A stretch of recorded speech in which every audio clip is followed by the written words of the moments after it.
All right. Happy Wednesday, everybody. Really excited to have everybody here for this Lunch and Learn with Sheri-ann. She'll be going over some communication skills that we can kind of take away how to communicate better with our stakeholders and with our colleagues. So that turn it over to Dr. Williams.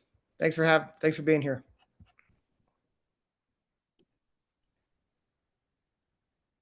Good morning or afternoon. I know it's afternoon for me. But hi everyone. It is so awesome to be here. I hope everyone can hear me. If you can, please let me know. I usually use like another mic, but it's being a little weird today. you But sound great. okay, awesome, awesome, awesome, awesome. But the show must go on, right? And so I'm gonna go ahead and share my screen. Hopefully I do this right because Zoom is doing some things these days.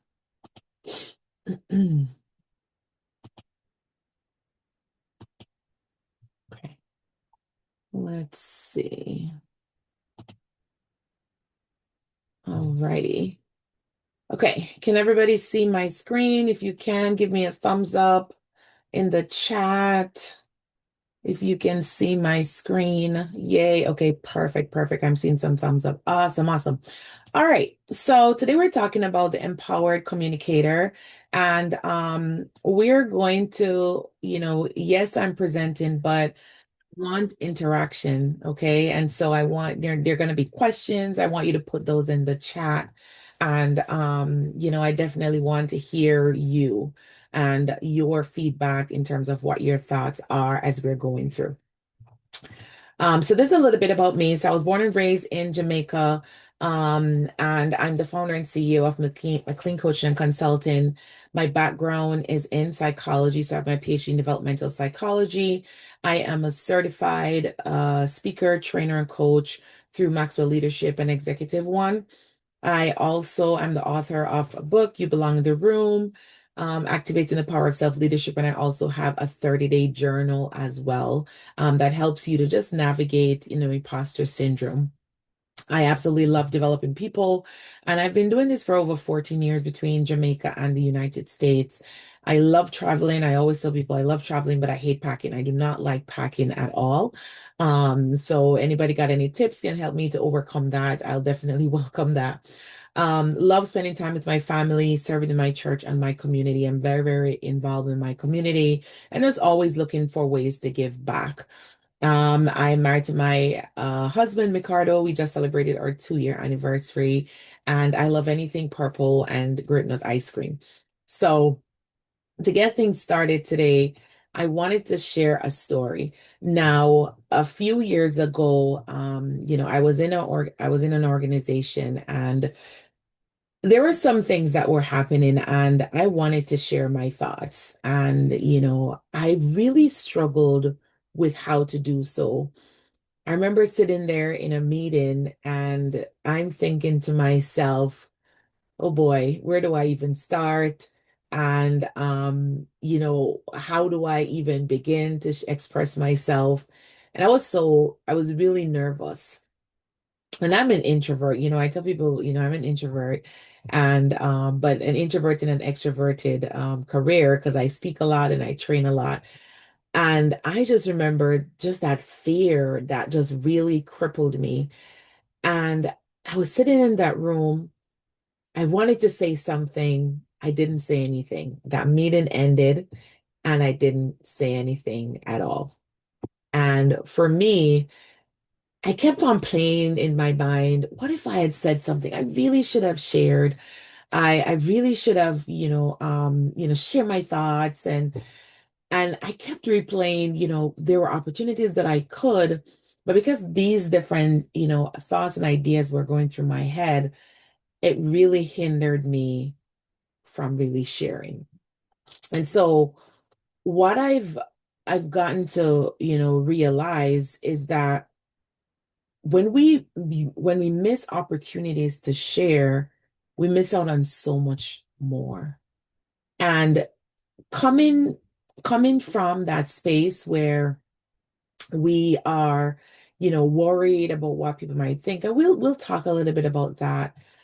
But that moment when we're able to communicate and just open up our mouths and just share can be such a transformational moment. And that can even impact um, other individuals as well in that space.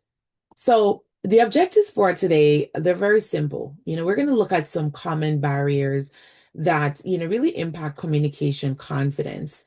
We're going to learn practical strategies that, to communicate with greater clarity and influence. And we're going to practice techniques for managing nerves and speaking with confidence. And we're going to leave with one action that we can implement immediately. Now, I want to hear from you all. Which communication situation is most challenging for you? Is it number one, speaking up in meetings? Is it two, presenting to groups? Is it three, difficult conversations? Is it four, communicating with senior leaders? Five, maybe networking? Or six, maybe just giving feedback? Which one is most challenging for you? Maybe you have maybe one or two. Put that in the chat and let me know which one. Okay, so I'm seeing tie between 4 and 6. Okay, a three. We're seeing lots of threes, fours, fives. Okay, awesome. Networking and giving feedback. Yes. Awesome. Love it. Love it. So we got a little mix. Gaining agreement. Yeah, that is definitely a big one. Sometimes need to think about the topic before speaking, of course, absolutely. And we'll talk about that as well when it comes down to presentation and preparation. We got some four as well. So communication with senior leaders. That's definitely a huge one. So I've seen a lot of communicating with senior leaders and a lot of difficult conversations. There's a book that I read. I forget who is the author. It's called Crucial Conversations. And that book was a game changer for me because I remember, in my role, I had to have a lot of, I was an administrator and I had to have a lot of difficult conversations. And, I more like to stare on the side of, I'm trying to be mindful. I don't want to hurt anybody's feelings. And the role that I was in, it wasn't say that I was, intentionally going to do that, but I had to have some conversations which they weren't that comfortable, but that we needed to have them. And that book really transformed just how I was able to have those conversations and just have them confidently. So I would suggest getting a copy of that book. That book is absolutely, absolutely amazing. But these are, thank you for just your participation and just, sharing, is that these are like really, really some of the top reasons, why we find communication challenging, like speaking up in meetings. I remember going into meetings and like I said, so scared to speak up, so afraid to share my thoughts, right? Presenting to groups. I usually hate presentations. Like I remember back in college and they said, oh, we having group presentations. And I'm like, oh, come on. Could we just write a paper instead? I really do not want to present anything. I don't want to stand in front of anybody and say anything. I just want to just write my paper, get my grade and be on my way.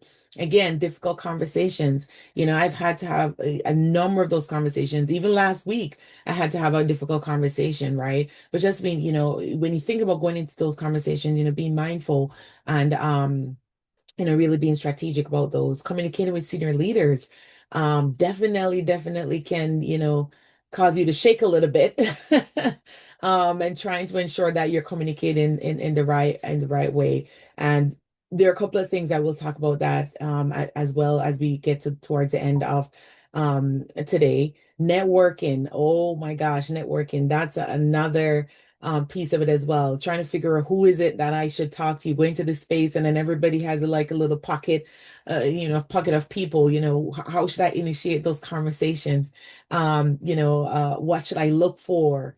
And then just giving feedback. Some persons might get defensive when you're trying to give them feedback. How are we giving those feedback? And so these are real issues. So again, thinking about just, how we've seen this across, the different spaces that we work in. Now, here's another question for you all. In one word, how do you typically feel before an important conversation or presentation? How do you typically feel before an important conversation or presentation? Nervous, yes. Excited, okay. Yeah, definitely nervous. You know, you see your tummy start doing that somersault. You probably start sweating. Um, I like that one. I'm really nervous, which is my downfall. Butterflies, yeah. You feel like you want to run away, but you can't. Try to stay calm and deep breath, preparing my speech, of course. Yes, focus, plan possible outcomes yet next step. Yes.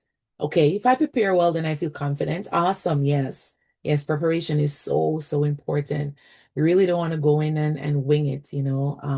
It might work, but not necessarily, it won't focus, right? Yeah. So getting a mixture, um, of just like just how we feel, and we notice the variety of just how how we experiencing these feelings, right? I definitely, even till today, if I'm going on a space and I'm doing whether a presentation or I'm doing a keynote for an event, or being a guest speaker or anything like that, I still get nervous. I still get my tummy still feel some sort of way, and I'm like, oh my gosh, oh boy, oh boy, oh boy. But what I realize is that, and this is something that, we're taught, and this is something that John Maxwell shared with us, is that our focus shouldn't really be on ourselves. Because what we tend to do is that we start thinking about ourselves. We start thinking about, oh my gosh, am I saying this right? Am I doing this right? And that focus totally shifts from who the individuals are in front of us and what they need to hear. And we'll talk about that as well as we move through. Now, communication is the connective tissue between humans, holding the potential to bring us together. It creates shared understanding, and there's a line on, execute initiatives and so much more. Right. At the end of the day, communication is the vehicle for transformation. Imagine if there was no communication at all. How could we able to be functionable and be able to complete tasks or just be productive? We need communication. And so it is always important for us to really improve that as we're going through and learning from, our different, downfalls or anything like that, and figure out how can we improve our communication. Now, why do we hold back, right? Why do we hold back? We're in these different spaces. Maybe we're getting ready for a huge meeting, or, we need to have a conversation with someone, that difficult conversation. And maybe it is that we need to give that feedback. And why is it that we hold back? Let's look at a couple of different things. Now, one of the first barrier is the fear of judgment, right? We worry about how our ideas will be received. All right, we're in these different meetings or space, or presenting our ideas, and we're so concerned that, will this sound foolish? Will someone disagree? What if I don't explain it well?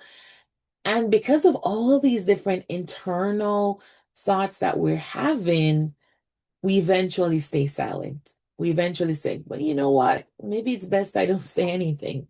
Maybe it's best that I just leave it at it as it is. Someone else might share something. And here's the thing. A lot of times when we do that, someone else will probably raise their hands or say, yeah, I have an idea, and they share it. And it's the same idea that you were thinking of. And you're like, oh my gosh, that's what I wanted to say, right? That's what I wanted to say. That's what I wanted to share. And so this can really cause us, like I said, to be silent, because of all these different things that we're thinking about before we even give ourselves a chance to share those thoughts. Now, the second barrier is perfectionism. Perfectionism, right? Trying to ensure that we get it right. before we say anything. And that is something that I used to struggle with a lot. Like I would ensure that everything is to the T. I would ensure that everything is perfect before I say anything or share anything because I don't want to make any mistake. I don't want to be remembered as the person that, oh, I didn't get it right and I was the one that was messed up. I want to be remembered as the person that got it right.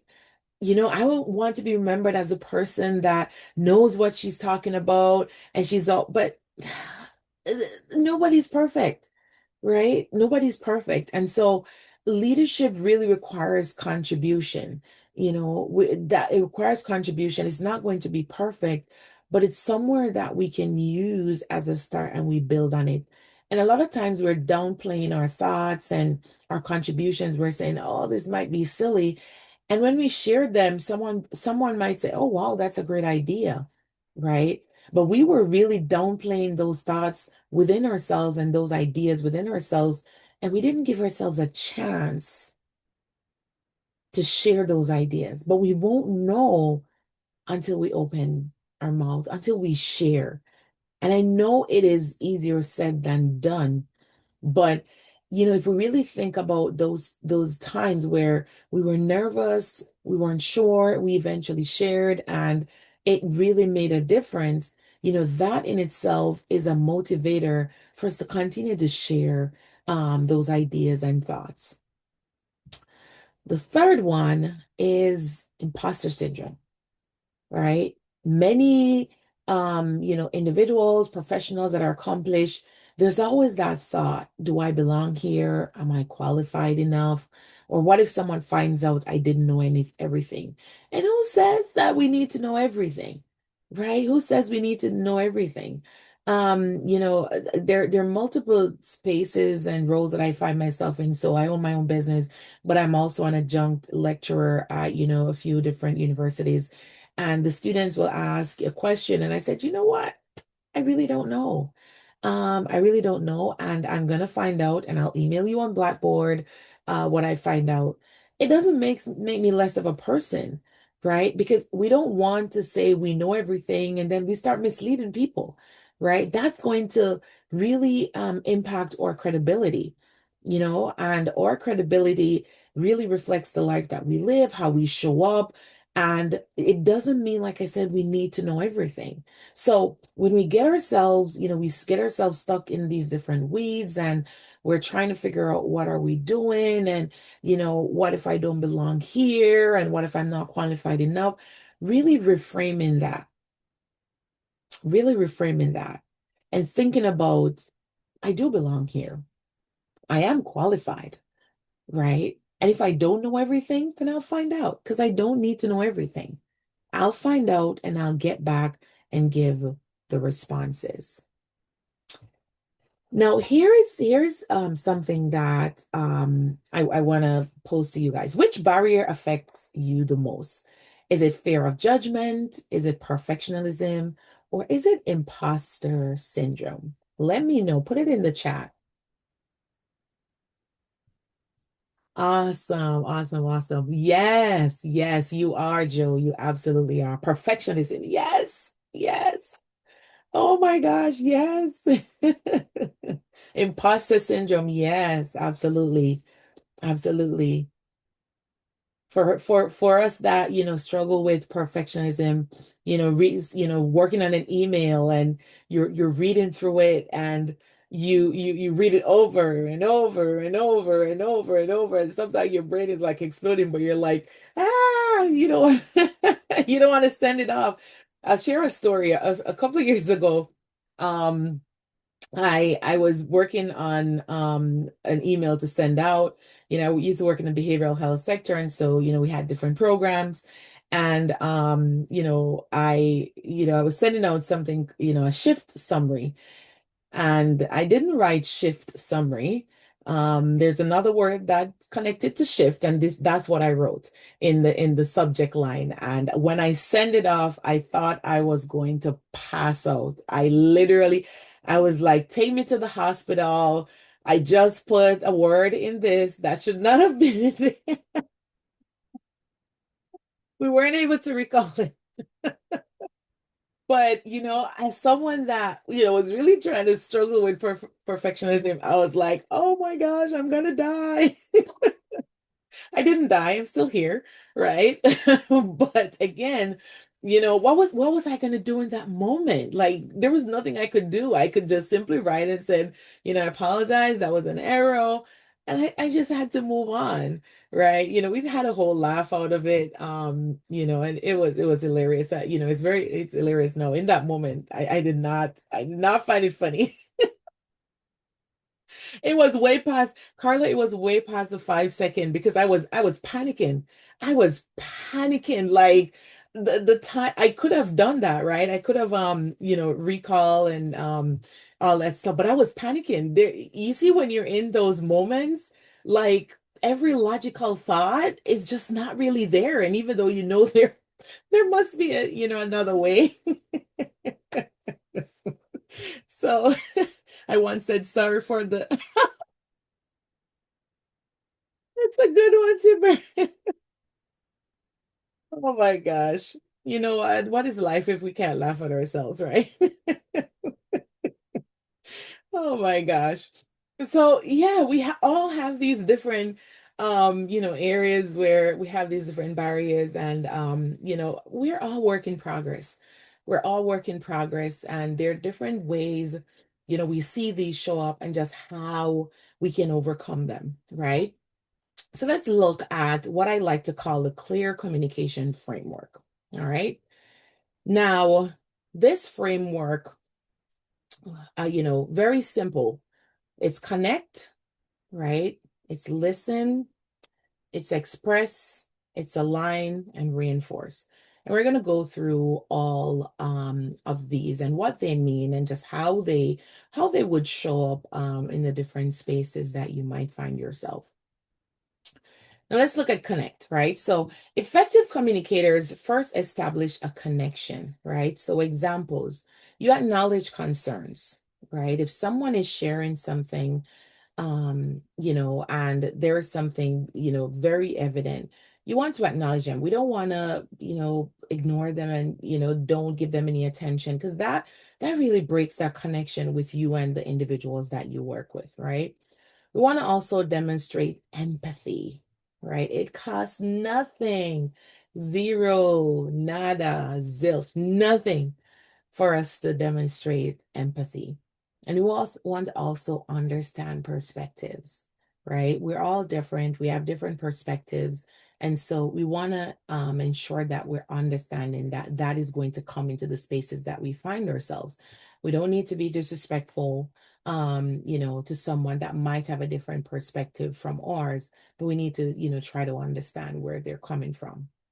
So for example, if you're looking like, maybe a project delay, really saying something like, I know this timeline is important to everyone, right?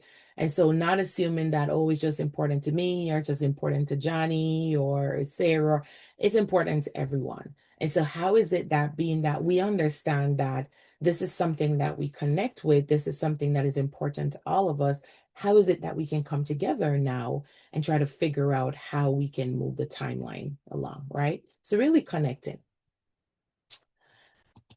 The second one is listen, right? The second one is listen. I was doing a training earlier this week rather, and we were talking about listening and someone say active listening.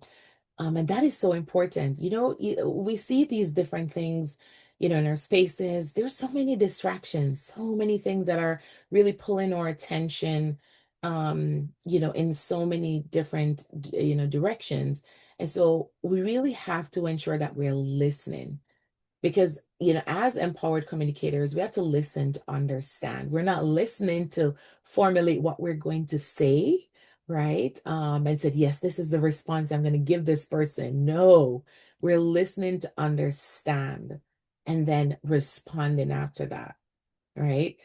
And this really helps us to build trust, right? When we listen, active listening, it helps us to build trust. It reduces conflict because guess what? When we listen, and we're able to clarify and say, okay, so this is what I'm hearing. Is this, what you're actually trying to say? Then it makes that person feel heard. And it makes that person feel like, okay, you're being intentional, rather than if they say what they're saying, then they say, okay, so I'm going to, and you start with a whole response, and that is not what they're trying to communicate, right? So we really want to ensure that we do that and we gain information, right? When we really listen, we gain information, because here's the thing, we all have blind spots. Like I highlighted before, we don't know it all. Absolutely, we do not know it all. And so we want to ensure that we're getting all the information that we can as we're connecting and communicating. And it strengthens relationships, right? It strengthens the relationship. It's such a difference maker. I've had conversation with individuals where they've shared with me, and they've given their opinions and their thoughts, and just that gracious, thank you for listening, and just hearing where I'm coming from. And that makes a difference, right? And that can essentially strengthen that relationship between you and that individual at the end of the day. Okay. Now, express, right? So many professionals unintentionally weaken their message by over explaining, right? So instead, try to be clear, right? Try to be clear as possible. A lot of times we have a lot of information, and that is great, but then sometimes we get lost in the weeds, and then the other individual is looking like, I don't even understand what you're talking about. Where are we going, right? So try to be clear as possible. Try to be concise, right? Trying to get to the point, and then be intentional about how you express this type of information, right? So instead of there are a few things that may potentially impact the project, maybe say there are two project risks we need to address this week. The first statement is very ambiguous because this is going to be followed. Maybe one of the team members are going to say, hey, what are the potential things that we're talking about? If you don't know what they are, then you're gonna get lost in the weeds. It's gonna get complicated. It's like, oh, I think it's this thing, or oh, I think it's that thing. You want to go into that meeting, into that space as clear as possible. So we know there are two. What are the two? We work on the different two. If we need to assign to this group or assign to another group, but you're very clear, you're very concise, and you're intentional with how you express that. Now, let's look at align, right? So earlier one of the communication is communicating with senior leaders, right? And so different audiences need different information, right? So senior leaders may want, information about risk, budget impact, strategic outcomes, what are the results, different things like that. Team members may want information about what's the expectation, what resources do I have to navigate this project or this task, and what is it that we're prioritizing right now. Okay. So again, you have to know your audience. You have to know who you are talking to. And I do this all the time, whether I'm speaking, whether I'm training, I'm coaching. I like to know who I am talking to. I like to know more about the organization, right? So I can better tailor my information, my resources to suit that individual. Because imagine if someone is talking to you and it is way off tangent. It has nothing to do with what you're doing or your interest. You're gonna get bored. You're gonna tone out, zone out. You won't even connect with what they're saying, right? So it is important that once you know who your audience is, you do the adequate research, right? You do the adequate research to ensure that you're positioning yourself to present them with the information that is going to resonate and the information that is going to be effective at the end of the day. Okay. And then reinforce, right? Here's the thing, never assume that your message landed, right? We want to think that. We want to think that, you share something and yes, they get it. And you're probably thinking, if they come back to you, they're like, oh, I didn't understand. You're like, why didn't you understand, right? Never assume that your message landed, right? Effective communicators verify understanding, right? And this happened in a number of different ways. You want to summarize decisions, clarify next steps, and confirm responsibilities. right? So recently I had a meeting with an individual. We're working on a project. And after that meeting, I did these things, right? I summarized. I said, okay, so this is what we're going to work on moving forward. So next steps, this is what you'll work on. This is what I will work on. And then we'll report out in a week or so, right? And so very clear because people, again, the listening and the connecting, there's a whole bunch of things that are happening. And so in order to ensure that you're on the same page and what you shared is connecting, you have to do that reinforcing. Do never take that for granted at all. And then really confirm what the next steps are. So some of the questions that you might want to ask is, what are we agreeing to? Right? What are we agreeing to? What happens next and who owns each action? That is so, so important because if it is that we walk away from a meeting and we're like, okay, so we need to, work on these tasks and they are not assigned, nothing is going to happen. It's just going to stay there, right? It's just going to stay there and nobody will take it up, nobody will do it. And then everybody comes back to the meeting the following week and looking at everybody's face, they're crickets. And we're like, okay, so what's the update? There's no update because no one was assigned, right? And so really ensuring that these are followed through in your communication, in your interactions as you're doing meetings, presentations, and working on various projects. Now, how do we, navigate, how do we speak with confidence in high stakes situations, right? Those moments where the butterflies probably get a little extra, the sweat start, getting a little more intense. How do we do that? Now, the first thing is focus on service, not performance. I remember, a couple years ago, I was doing a presentation with some senior leaders, right? And I was sharing just sort of my experience, in my role and how I was navigating different things. And I remember that morning, I don't even if there's another word for nervous. I just wanted to pass out. And I said, okay, Sheri-ann, you can do this. You do that self-talk and you go in the mirror and you're like, really pumping yourself up. And I remember, sitting, it was a virtual space. Thank God it was a virtual space. Because maybe if it was in person, it would be a whole different dynamic. So I don't think I could probably stand because my whole knees were weak, right? So I remember getting into my office and I was in the virtual space. And, you see that timer going, like, it's almost time. You got to get on that meeting. And I'm like, oh boy, really don't want to do that. And I remember going in the meeting and, they were all there, bright smiles, but my heart was like beating, like you literally could see it up my chest. And, they said, okay, Sheri-ann, so, here they did the introductions. And they're like, so tell me, about your experience. And I just started thinking about the service part of it, how I enjoyed just serving people, how I enjoyed working with the kids and ensuring that they had what they need, and how they were able to, be positioned to get into different programs and, different schools and be involved in the community and, volunteer in the community. Like I really focus on that. And because I did that, it didn't even felt like the pressure didn't feel that heavy because I was focusing on what I was doing every single day. That's what I did every single day when I showed up at work. It was all about service. It was all about serving my team. It was all about serving the individuals in our programs, serving our external providers. It was all about service. And I just allowed that to come out.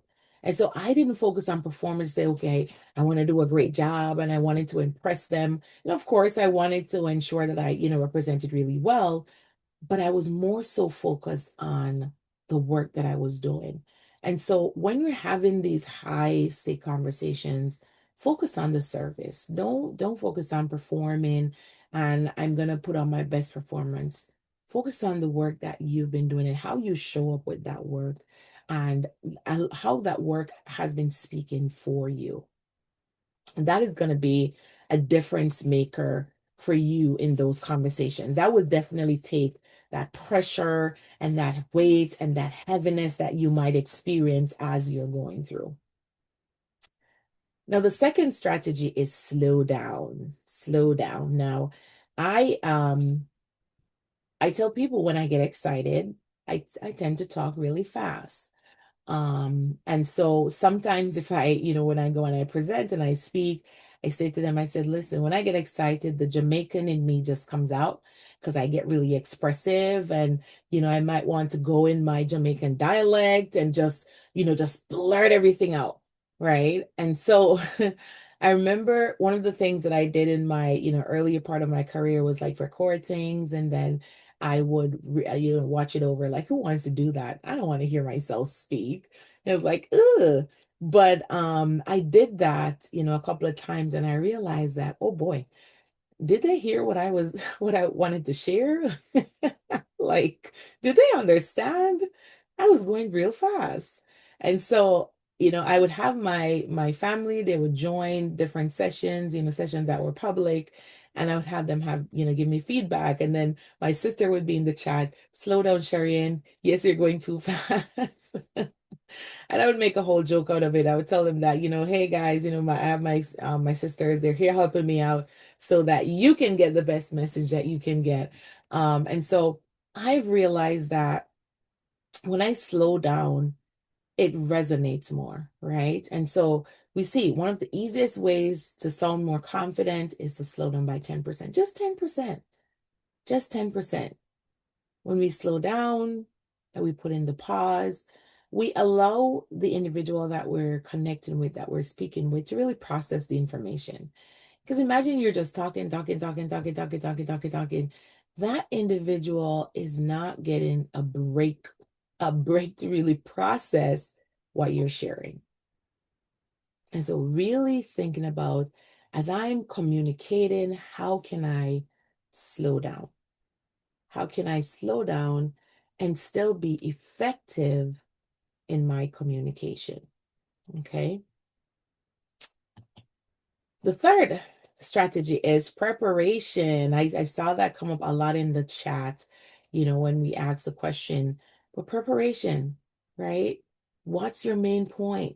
What's the supporting point? What is the desired outcome? Preparation, we've heard so many things about preparation. Preparation is key. Preparation, powers performance. We've heard so many different things about preparation. And I've been on both sides where I prepared and I stepped into those meetings very confident, or I wing it. I wing it and I'm like, well, let's hope for the best. Let's hope for the best today. And the best doesn't always come, right? And so, really preparing and ensuring that you have these different tools that is there. And I'm not saying that when you prepare, it doesn't mean that things won't go wrong. Okay. It's life. Things will go wrong. But when you prepare, you position yourself in a state of mind that you are ready for what is to come. So even if something comes up, you have tools in your toolbox that you can use to navigate it should any challenge come up in those presentations. If you wing it, success is improbable. If you work for it, success is inevitable, right? So we want to ensure that we work for it, ensure that we prepare for it. We don't want to go in and try to wing it and fingers crossed, right? Hoping for the best. Oh my gosh. All right. And then we want to speak before we're ready. I know, again, if you are a perfectionist, you want to get all the ducks in a row and you want everything to be great, right? You want everything to be great, but sometimes that's not how it is, right? So we want to wait until we're completely confident, but confidence comes usually after the action. I remember just stepping on stage for one of my first talk, and my mind was all over the place. And I remember just stepping on and I just smiled because I love to smile. And I just smile and then, you focus on those that are smiling back to you, and they were smiling back and I started to say, okay, this is not bad after all. And I started to share my story. I love telling stories. Started to share my story. I got a few laughs and I'm like, okay, I'm definitely onto something, right? But even though I felt like I wasn't ready, I still spoke up, right? We don't always have to have all our ducks in a row. Um, you know, we want to take on those opportunities and we want to share um, as much as possible. Remember, it's not about you, it's about the audience, right? It's not about us. There's that tendency to think about us and, wondering, is my hair good? Is my shirt good? Is my pants, my shoes? There's something between my teeth? Is there something on my nose? We think about so many things and then we get lost in the weeds and we get lost and we lose track of why we are there, why we're there to make that presentation, to present that project, to share those thoughts. We get lost. And so it's not about us. It's about the audience and what they need to hear in that moment and ensuring that we're prepared to share what they need to hear in that moment. And that comes from knowing who our audience is, doing that research and knowing who our audience is. Now, I have a closing reflection for you guys. Now, it's always good. Like I said, we've talked about a lot of different things, right? We look at some of the barriers that really impact our communication, right? The judgment, fear of judgment, imposter syndrome, perfectionism. Okay. And then we also look at the clear framework, right? Being able to connect, being able to listen, being able to align, right? Express and reinforce. And then we really just looked at some of the strategies that we can use to really help us in those high-stake conversations, right? Slow down, prepare, speak even before you're ready. Now, I want you to think of one communication opportunity I need to lean into, right? Maybe it's a communication opportunity that you've been like, I don't know. Maybe it's an opportunity to give someone feedback. Maybe it's an opportunity to present an idea to your supervisor, to maybe a leader, community leader. Maybe it is that there's an opportunity to, create this project and, really see it through. What is that communication opportunity that you need to lean into that you've been running away from and you've been putting it aside and said, hey, I don't think I can do this. I don't want to do this because of those different fear that I experience. But after today, I think that I want to try it, right? After today, I want to try it. I want to put myself out there and, regardless of what will come, because it may work or it may not. But it doesn't mean that it takes away from who you are and what you bring to the table. But if you never do it, then you will never know what the outcome is. And so as you're, going through this week, going into next week, going through this month, really think about what is that opportunity that, I need to lean into. And you don't need to share it on the chat. If you're comfortable, that's fine.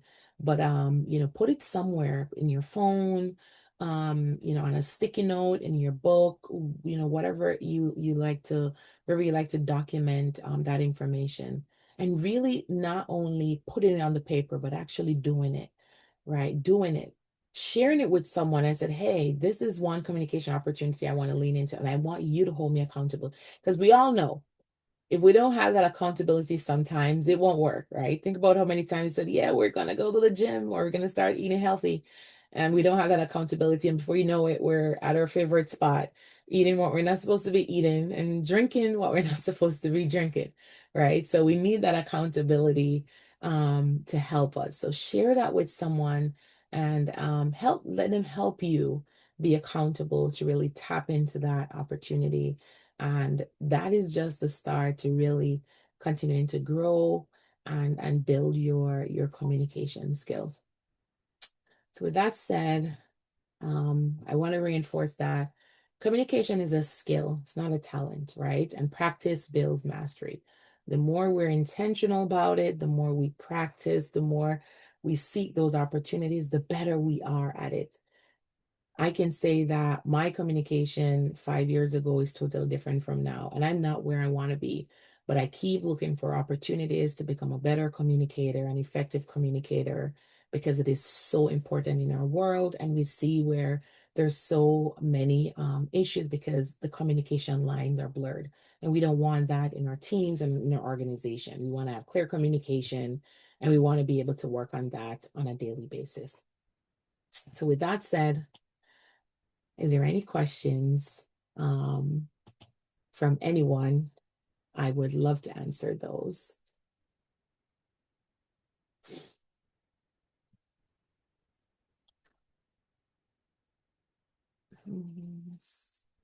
Stop sharing my screen.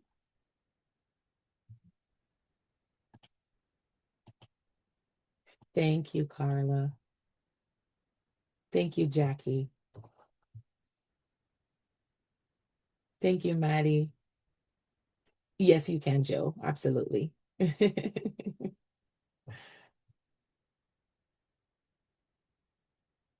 Thank you, Ashley.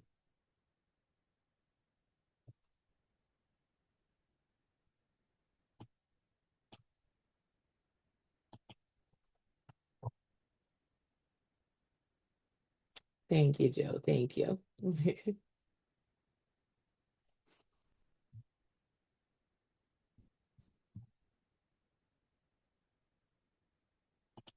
All right. So, oh, okay. All right. All right. So one question. What about in meetings where you should say something to show your presence, but you really don't have anything? Oh my gosh, Laurie. I love that question. I love that question.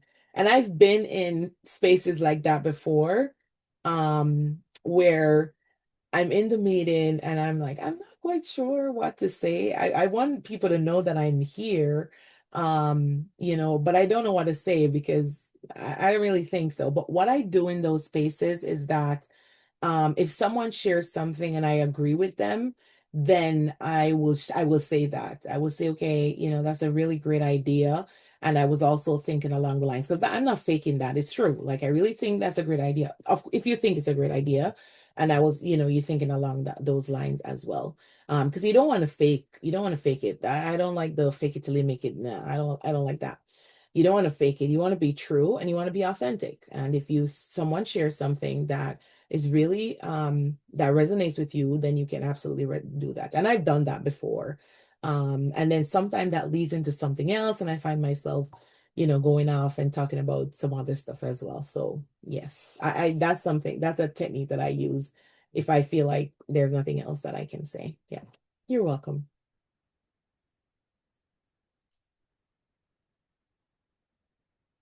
Okay, yeah, yeah, new to this area, but thanks for everyone for allowing me to share this space and learn more. Yep, and that's absolutely fine as well. That's absolutely fine as well.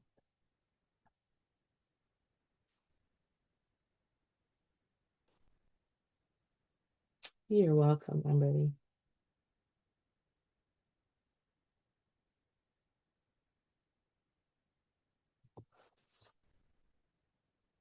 You're welcome, Mindy.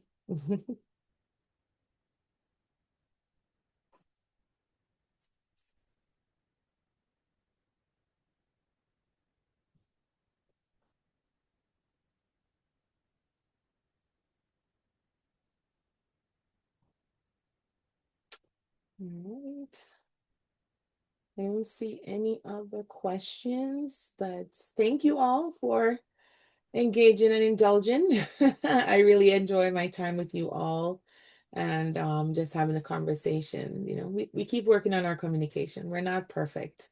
We're all work in progress, and we're just intentional about just how we do it.